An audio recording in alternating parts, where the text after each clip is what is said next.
That is chapter is economic reforms, okay, which is also known as new economic policy, which is started in 1991. Okay, see, before 1991 economic policy which is constituted by three components, that is L, P, U.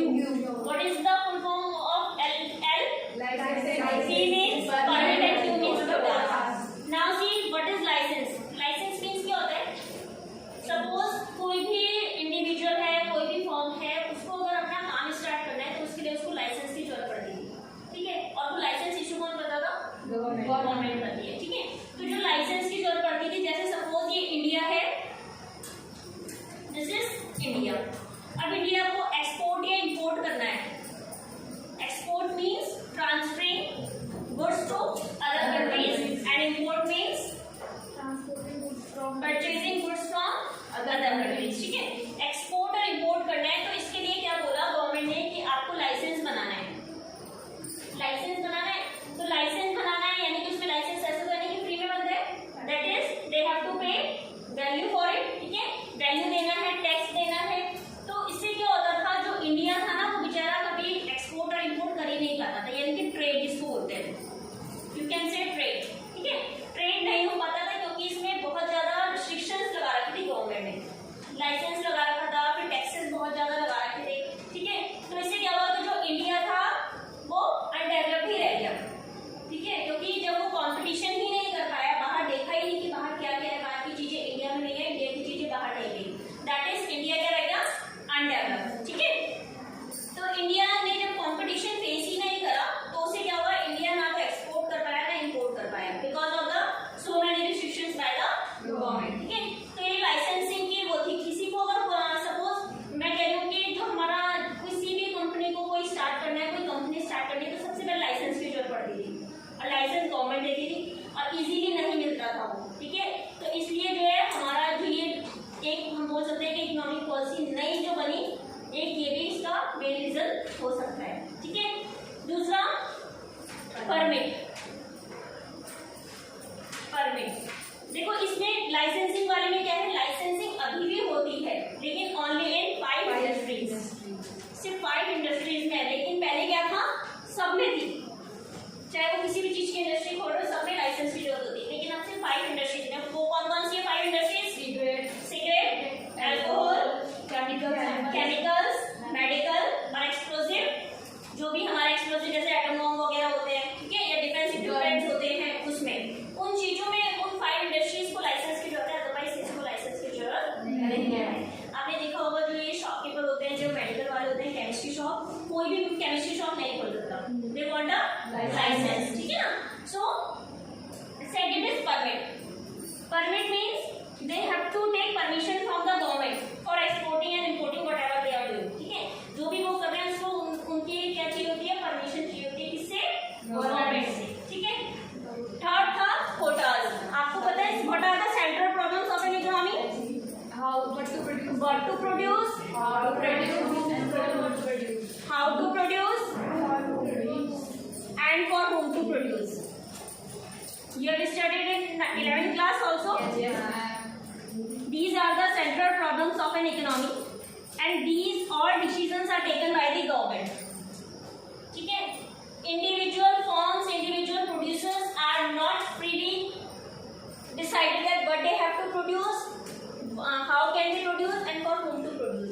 These all decisions are taken by the government, ठीक है। तो इससे क्या हुआ कि उसे restriction से तो प्रोड्यूसर को बोल दिया, अगर सपोज प्रोड्यूसर 1000 का मैन्युफैक्चर कर सकता है, suppose they are manufacturing mobile phones 1000 का कर सकता है, लेकिन गवर्नमेंट ने बोला नहीं सिर्फ 500 का करना है, तो इससे क्या हुआ, उनको एक रिस्ट्रिक्शन मिल रही है ना कि तुम्हें इतने ही करना है, लेकिन वो तो ज्यादा कर सकता था, ठीक है।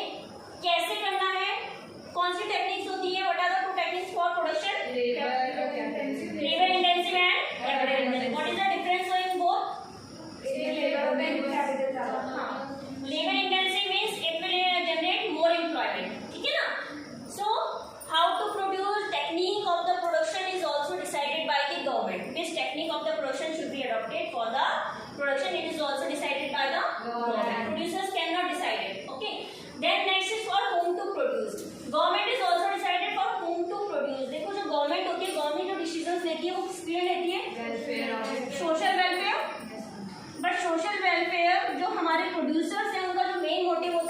What is the profit. So social welfare अगर गवर्नमेंट लेके चलती है तो उससे तो उन्हें प्रॉफिट नहीं हो रहा है ना, उससे प्रॉफिट नहीं हो रहा है, ठीक है।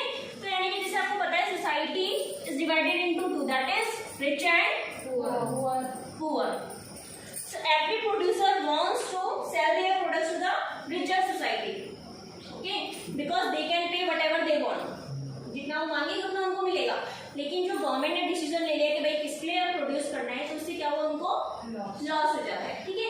So there are so many restrictions, there are so many, you can say, barriers for the production, okay? That is why LPUK is changed to the LPG. LPG is the new economic policy, okay? Now come to the next, that is LPG.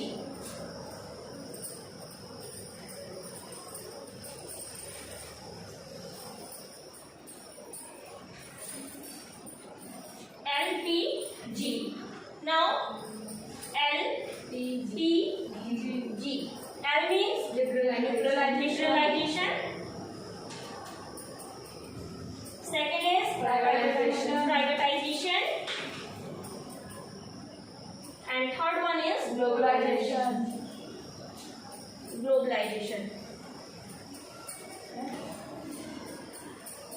Okay. Now see, liberalization.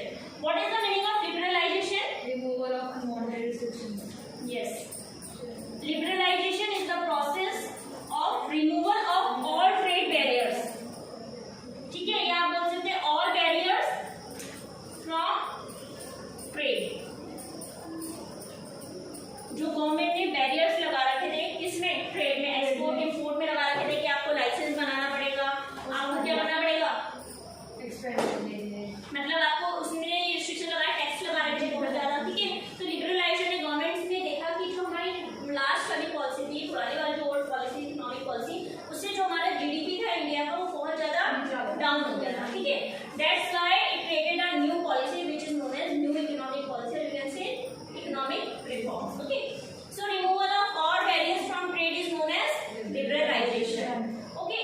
Next one is privatization. Privatization means changing of ownership to public, from public to private, ठीक है।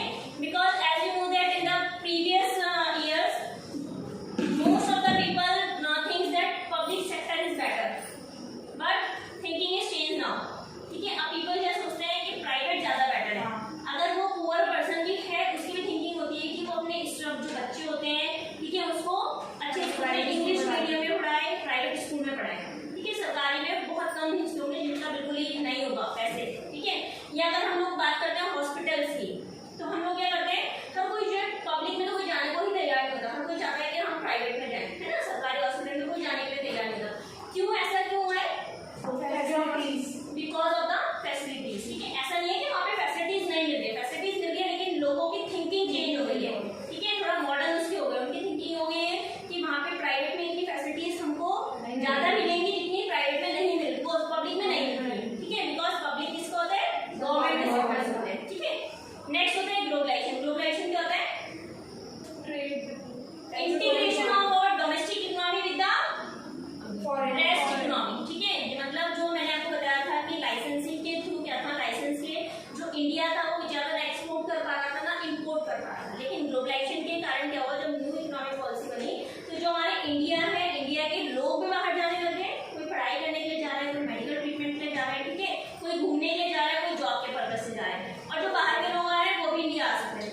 This is because of the globalisation, okay. It is the integration of the domestic